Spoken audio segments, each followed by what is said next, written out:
Um, there's a book that I'm drawing some material from today. It's a great devotional read as you move towards Easter. It's written by Tim Keller, and it's called The King's Cross. And it's a play on, if you're familiar with London, particular station in London called King's Cross. And so in that book, there's Keller talks about this guy named Andrew Walls. Andrew Walls was a historian of world Christianity who passed away a couple years ago. And he points out that the birthplace of every great world religion has become and remained the center of that religion. Hinduism arose in India, and its center remains in India today. Buddhism arose in the Far East, and that's its center today. Islam was birthed in the Middle East, in Mecca, in modern-day Saudi Arabia. And the Middle East continues to be Islam's center. Christianity, he points out, has differed because its center is always moving. In the first century, the center of Christianity was Jerusalem.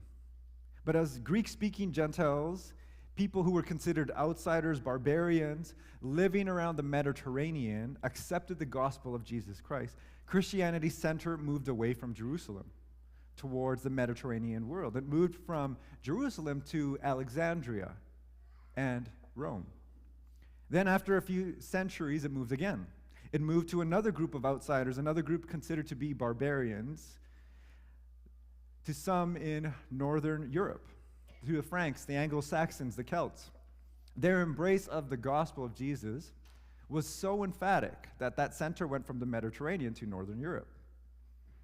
And that was its center, even as it expanded into North America through colonization and immigration, and really for about 1,000 years it rested there. Then in the 1900s, it shifted again. Christianity's center of gravity moved from Europe and North America to the global south, to Latin America, to Asia, to Africa. And to illustrate this, one example that can be given is that there are 18 million Anglicans in Nigeria alone, and another 8 million in Uganda today. In 1900, only 1% of Africa was Christian. Now it's almost half of the population. In fact, if you narrow down and you just think of the continent of Africa and you think sub-Saharan Africa, which if you're not familiar with that continent or how geography works, there is a desert that runs through much of northern Africa. And if you think of the northern countries that touch the Mediterranean, exclude those and think of all the nations below that. When you do that, the population jumps to 60% of that population that actually would identify as a Christian. That's a huge jump from going from 1% in 1900 to 60%. And historian Philip Jenkins has estimated that more than 50% of Christians in the world lived south of the equator, and this was in the early 2000s. So you think about what happened, how the center has moved from Jerusalem to Alexandria and Rome up to northern Europe, and now how it's moved to the global south. Jenkins made this prediction based on fertility rates and the growth of Christianity in these regions, and he predicted that by 2050, the average Christian would be a young female living in a Nigerian village or a Brazilian town. It wouldn't be someone from Europe, from North America. The center of Christianity has been and will completely move away from Europe and North America. Are you with me? You trying to see what I'm trying to say here, how it's moved over time? So when Andrew Walls, this historian of world Christianity, was asked, why has the center moved while these other religions seem to have remained relatively constant? And he said, one must conclude, I think, that there's a certain vulnerability, a fragility at the heart of Christianity. You might say that this is the vulnerability of the cross. Later on, he'd go on to suggest that the center of Christianity is always moving away from power and wealth. That it often moves from those places where Christianity has become nice, safe, kind of dormant, a respectable way for people to become good. See, the cross is central to the good news of Jesus Christ. The cross is not about demanding to be served, but serving. It's not about taking power, but about giving it up. And that's what Jesus is teaching his disciples as he begins to head towards the cross. And he predicts his death 3 times. Each time they don't understand it. They don't get it, which should be really encouraging for us as we hear Jesus' teachings and they feel sometimes really upside down and we don't get it. We don't understand how we're supposed to live into that. Man, the good news is that the guys who were right next to Jesus for 3 years didn't get it. They couldn't understand it. That should encourage us and comfort us. But here's what he says the second time he predicts that he will die. This comes from Mark chapter 9, verses 30 through 37. And they left that place and passed through Galilee. Jesus did not want anyone to know where they were because he was teaching his disciples. And he said to them, "The Son of Man is going to be delivered into the hands of men. They will kill him, and after 3 days he will rise." But they did not understand what he meant and were afraid to ask him about it. They came to Capernaum, and when he was in the house, he asked them, "What were you arguing about on the road?" But they kept quiet, because on the way they had argued about who was the greatest. Sitting down, Jesus called the 12 and said, "Anyone who wants to be first must be the very last, and the servant of all." He took a little child whom he placed among them, and taking the child in his arms, he said, "Whoever welcomes one of these little children in my name welcomes me. And whoever welcomes me does not welcome me, but the one who sent me." Father in heaven, help us to understand Jesus and his message, what it is that he calls us to. You've given us your Holy Spirit, and we ask that we would be able to hear and respond and trust Jesus in the way he calls us to live. We pray this in his name. Amen. The big idea this morning is that Jesus calls his disciples to take the way of downward mobility.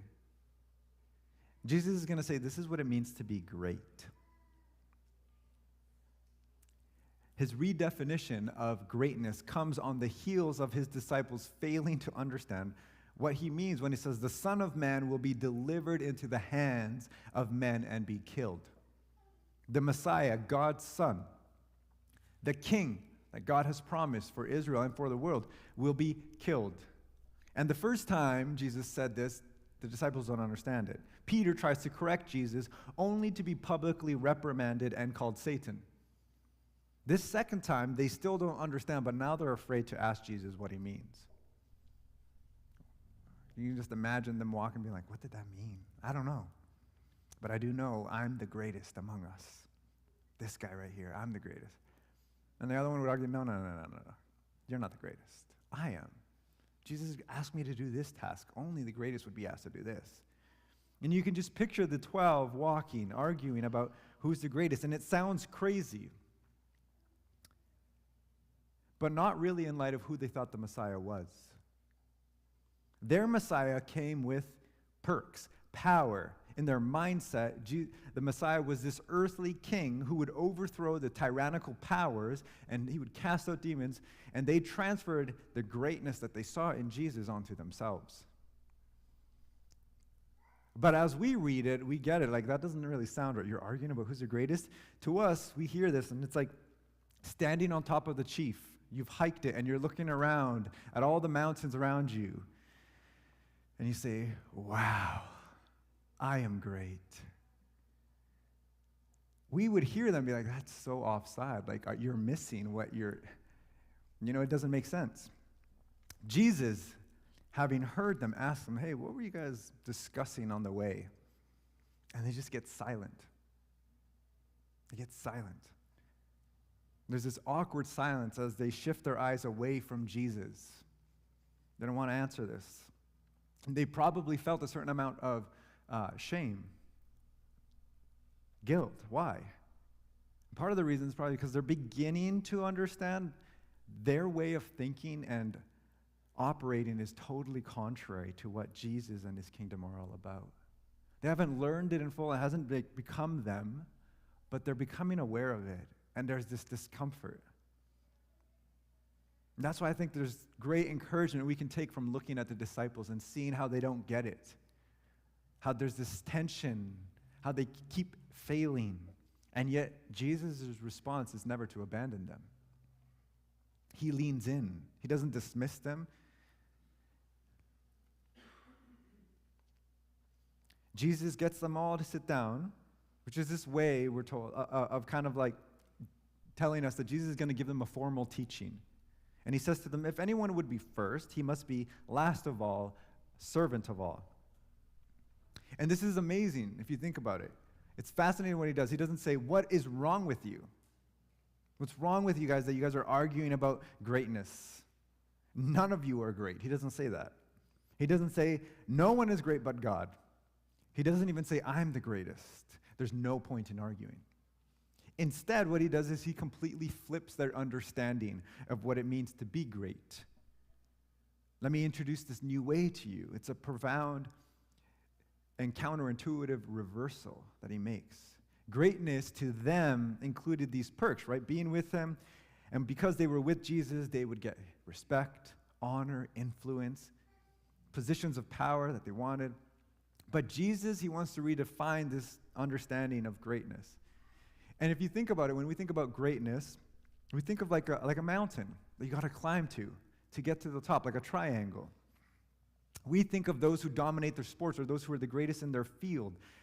In a business, you might think of a CEO, or in a university, you might think of a dean or a particular professor who's an expert in that field. And who's at the bottom? Maybe in an organization, maybe it's like an intern or something. And they got to, work their way up. Everyone wants to be at the top because we think they get the perks. They get the respect. They get the wealth. But Jesus is going to do something. He says, if you want to be first, if you really want to be great, you must be last of all. You must be servant. You must serve. He actually inverts this triangle. He flips it on its head. He said the race is not to the top. The race is actually to the bottom. If the goal was to ascend, to climb the social ladder, Jesus says, no, that's not it for you. If you're going to be with me, it doesn't work like that anymore.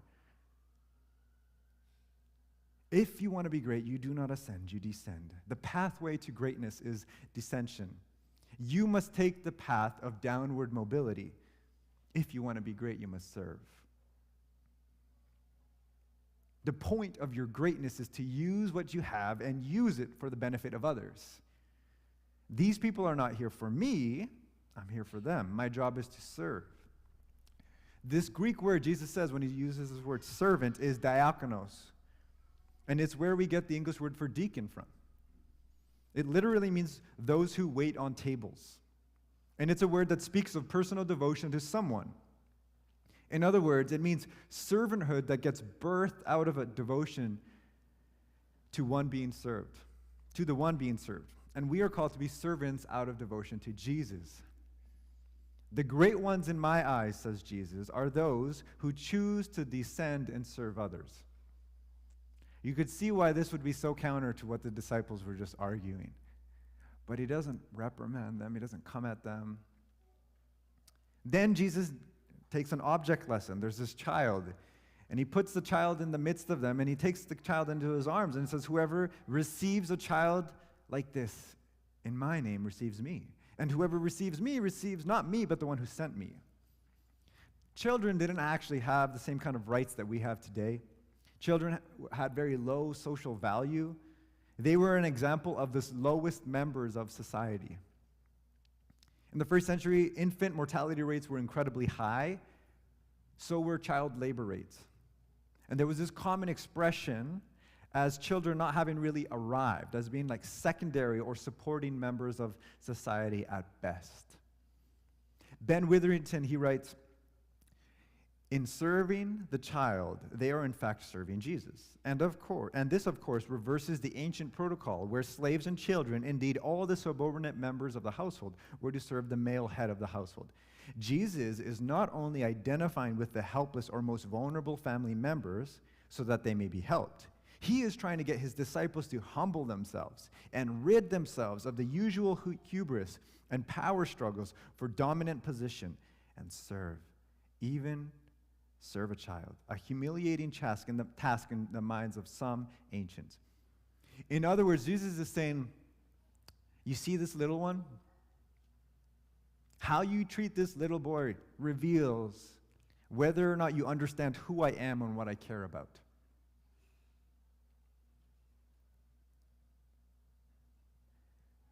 How you treat the lowest members of society, the most ostracized, ignored, or hated, reveals whether or not you understand who I am and what I care about.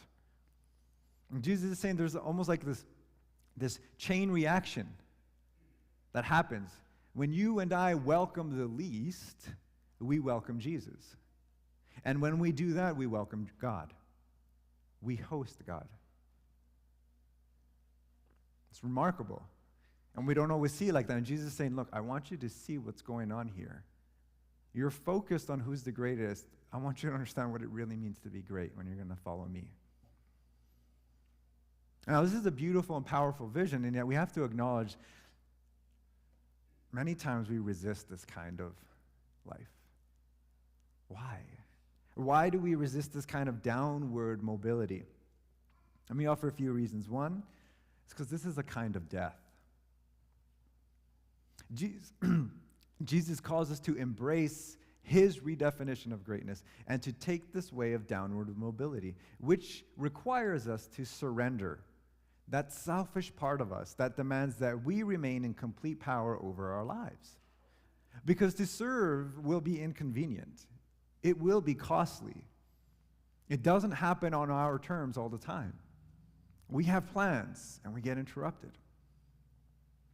The parable of the Good Samaritan is a great example of that. Everyone is on their way somewhere. No one wants to be inconvenienced, except for the one that's supposed to be the bad guy in the story, the Samaritan. He's the one who shows mercy. He's the one who actually treats others like their neighbor. Second reason is because we believe becoming a servant means you must delight yourself in pain. You must delight yourself in the disturbing or unpleasant things. And that's not what Jesus is saying. He's saying if you're going to have any part in me and in my kingdom that I am ushering in, then you cannot be about ascending in life. My kingdom is being built through humility and servanthood. Pride, selfishness, the love of power and control have no place with me. Doesn't work. Third, we resist this kind of life because we believe that being a servant is a sign of weakness, not greatness.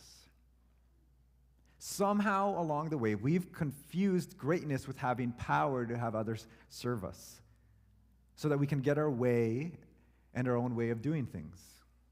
And we do this in our relationships with our friends or family and marriage, even in churches. And it's insidious and it creeps up in subtle ways so that we actually try to manipulate people into serving us, into doing the things we want.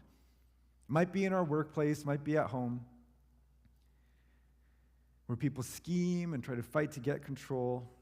And the Bible calls this tendency towards selfishness, pride, or greed and fighting to get our own way. It has this word, it's sin. The Bible will talk about how often it's almost as if we're enslaved to it. Paul himself will talk about how he's doing the things he doesn't want to do, and he doesn't do the things he wants to do. Our world has this vastly different view of greatness. And Jesus, in Mark 10, verse 42, will say this. He calls his disciples together and said, look, you know that those who are regarded as rulers of the Gentiles being anyone who aren't Jews, lord it over them. And their high officials exercise authority over them. Not so with you. Instead, whoever wants to become great among you must become your servant, and whoever wants to be first must be slave of all. For even the Son of Man did not come to be served, but to serve and to give his life as a ransom for many. The context of this is Jesus' third prediction of his death.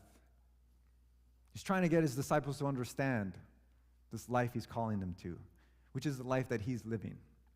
Lording it over is the way of the world. It's not the way of Jesus. Jesus says we don't lord it over people. Instead, we are to come under and serve others.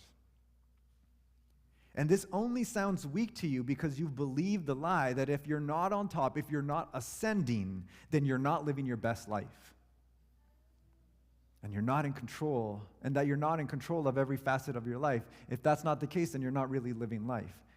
And see, that's what's so great about Jesus' teaching. It's so relatable for us. Because Jesus acknowledges this deep desire within us to be great. It's just that we keep confusing position and power with greatness. We confuse being on top, being the boss, being popular, being noticed as greatness. And Jesus is like, that's not it. It won't deliver. Henry Nouwen, he wrote this tiny little book on leadership, and one of the things he says is, powerlessness and humility in the spiritual life do not refer to people who have no spine and who let everyone else make decisions for them.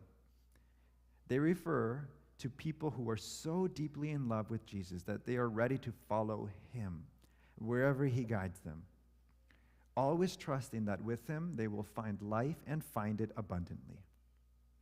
That brings us to the fourth reason. We resist this life because we have not realized that this life of downward mobility, of serving others, of choosing to see others' needs and helping them, is actually the way to the peace and joy of God. There's a reason why Jesus, when he begins his Sermon on the Mount, will say, "Blessed are the poor in spirit." The poor in spirit have no pretense. There's no pride. They are not sitting on top looking down. They're not avoiding serving. They're not grasping for power and control. They actually recognize they don't have it. They know their needs, their desperate needs for God to take care of them. And their blessedness actually comes from recognizing how utterly dependent they are on God for all things, for forgiveness, for health, for purpose, for the air to breathe, even the ability to obey him, the power to live as he wants. The kingdom of God, Jesus says, belongs to those who are dependent on him, who see their great need for him and cry out. They are flourishing. They are experiencing life in the kingdom. And because they receive from God, they can freely give to others. Because they recognize they're served by God, they are able to serve others. And that is what Jesus wants for his people, for his disciples, for those who will identify with him. He wants you to follow him into humility, into servanthood, into making room for others. Now, how do we do this?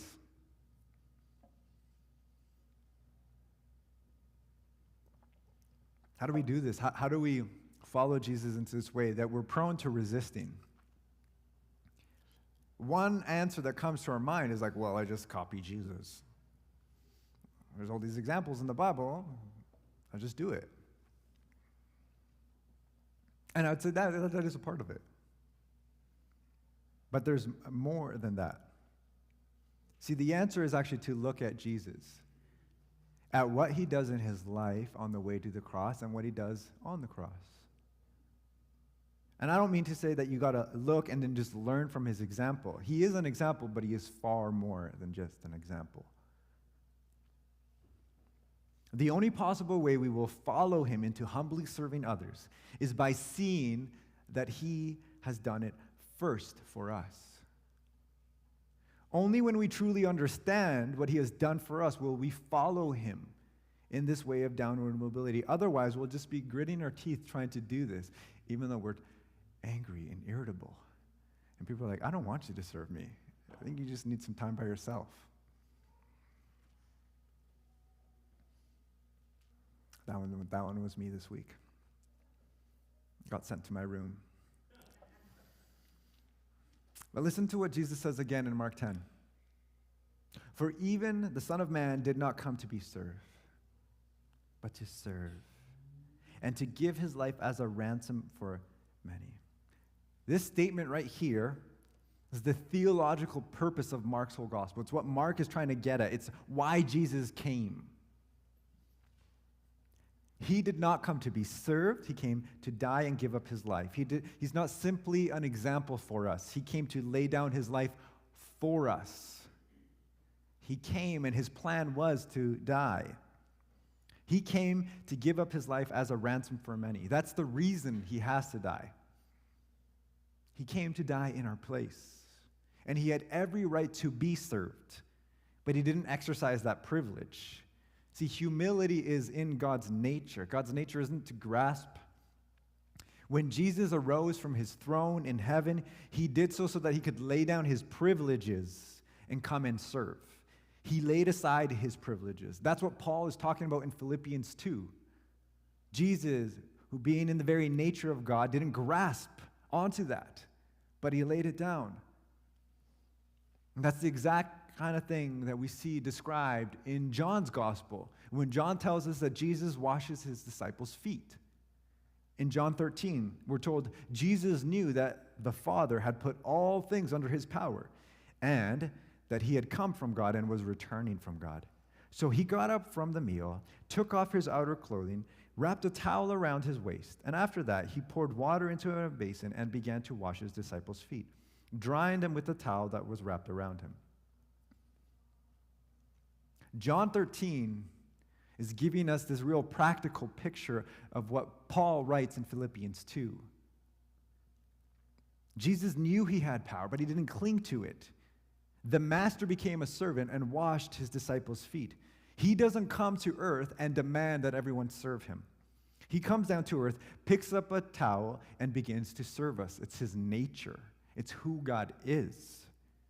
Leslie Newbegin, he writes, "The washing of the feet is the sign of that total overturning of the powers of this world in which the majesty of God is manifest in the menial service of a slave."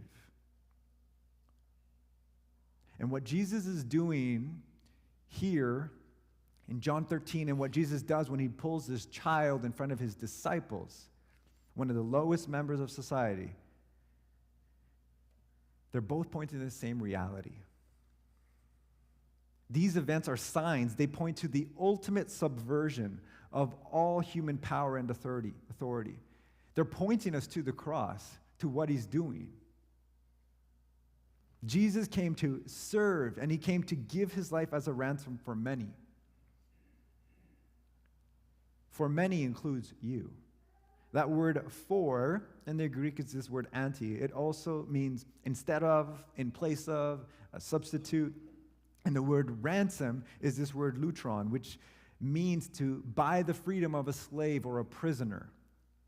You had to make a large, costly payment that could match the value of that servant or pay off what they owed. In other words, Jesus is saying, look, I didn't come to be served by the enslaved. I came to serve the enslaved and purchase their freedom by giving my life as a substitute. The payment that Jesus is going to make is his death on the cross. And what Jesus comes to set us free from is sin. It's all that hinders us from living the life that we were created to live. All that hinders us from following him into the fullness of life. All that keeps us focused on ourselves. All of our desires, all of our preferences, all that hinders us from serving others. All that stops you from seeing the love of God that he has for you. See, Jesus' death reveals God's love for you, and it sets you free from sin. He was motivated by love for you. And Tim Keller, he highlights how all life-changing love is a substitutionary sacrifice. It's easy to love someone who has it all together, who has no needs. That costs you nothing. Some of us have coworkers we love because they're just so great at their job and they're not needy. So we just love that. We're like, oh man, I love working with them because it costs me nothing. We don't say that part, but that's like what's going on. Loving someone who has needs, someone in trouble, someone who's emotionally wounded, that's going to cost you. It's inconvenient. Something has to be transferred so that their troubles are transferred to you if you're going to help them. In other words, some of your fullness has to be emptied out on them. Maybe you let yourself be emotionally drained so that someone else can be filled when they're down. And a great example of this is parenting. Because children are in this long state of dependence on you, the parent. And so parents have to surrender their independence at minimum by law, 18 years. But many of us give more than that. Think of all the things you must do for them. The time it requires making their meals, cleaning their clothes, changing their diapers, reading them books they can't read yet. And then comes that stage of teaching them how to tie their shoes, teaching them how to go potty by themselves, teaching them how to get dressed, teaching them how to load up the dishwasher. They don't know how to do this, so you got to be right next to them the whole time to make sure they do it. You got to teach them your way so they load it to the maximum level. They maximize every square inch of that dishwasher. You need to sacrifice your freedom, your time. If you want them to grow healthy and equipped to be emotionally healthy people, you have to do that. It's costly. In the end, you make the sacrifice, or they will make the sacrifice if you don't. You either suffer temporarily and in a redemptive way, or they're going to suffer tragically and in a wasteful and destructive way because they did not get what they needed in life. I mean, you can apply the same type of idea of sacrifice as those of us who are grown adults who are caring for our parents. We're doing that too. It's costly. We also know that our parents did it for us. But this is what Jesus does. And our culture loves these kinds of stories. You think about so many of these movies that are huge. There's this theme of sacrifice that moves us. For some of us, they're like our favorite movies. We just don't even recognize that's what's happening. There's this deep longing, I think, within us that wants to see this take place. Think of Lord of the Rings. Movie's like 20 years old now, right? Frodo, he suffers temporarily and redemptively to destroy the ring. He doesn't even want the ring. He doesn't even want that life. He just wants to live a nice, easy, quiet life in the Shire. He's pulled into this thing.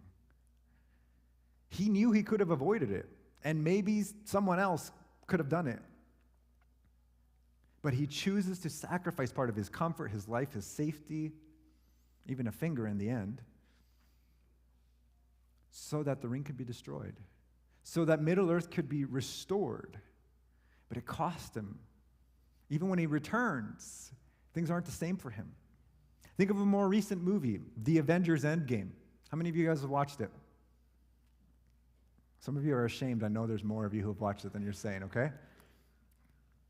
Iron Man, he sacrifices his life.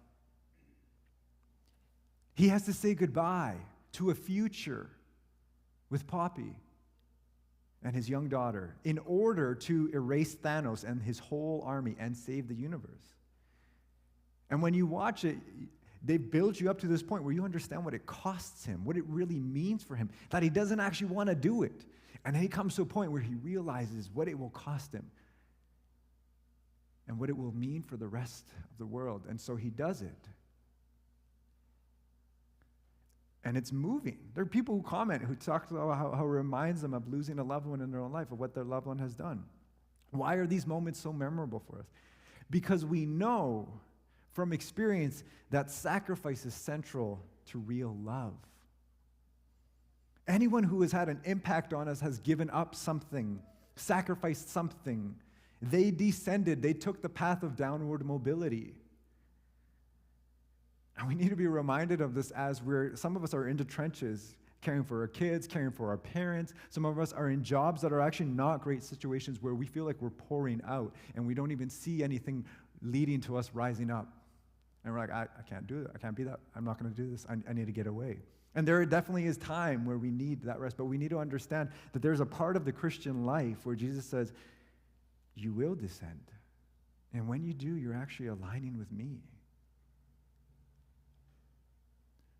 The difference for us that we need to recognize in Jesus is that he is God, and that God's love is more loving. He's more loving than any human could possibly be. And he came into the world to deal with our selfishness, with sin, with evil. The sin and evil in the world, and also the sin and evil in our hearts. And he does that by making the substitutionary sacrifice. And until you and I get it, in here and in here, then we will not experience the joy of humility, the joy of serving. And we'll play this game of trying really hard not to be selfish, to appease God. But if you get it, you'll want to help people because you'll actually see that it is what God has done for you, and there's this opportunity to demonstrate it for others.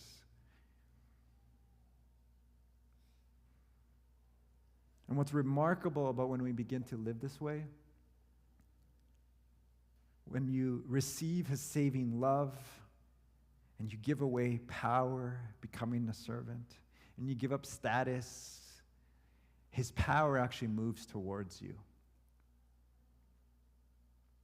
It's woven into the fabric of the universe that he created because that's who he is. He's always giving it away. And this is the kind of greatness and power that he wants his people to be known for. A zeal for descending, a zeal for serving. He says, that's where my power moves. It doesn't move to those who are on top, who cling to stay on top, who cling to be in control. It goes to those who are willing to surrender and serve, those who are willing to descend. My power is with them. Father in heaven,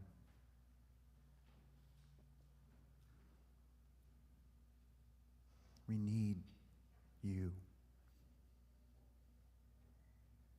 Thank you for sending Jesus, who makes knowing you and drawing near to you possible. Thank you for descending. Thank you for laying down your life, Jesus. Thank you for making it possible for us to be set free from our selfishness, from our pride, from all of our sin. Lead us this week, we ask, in being a people who are zealous to serve, who see what you've done for us and respond by treating those around us the way you have treated us. Remind us of your love for us this week, we pray. Amen.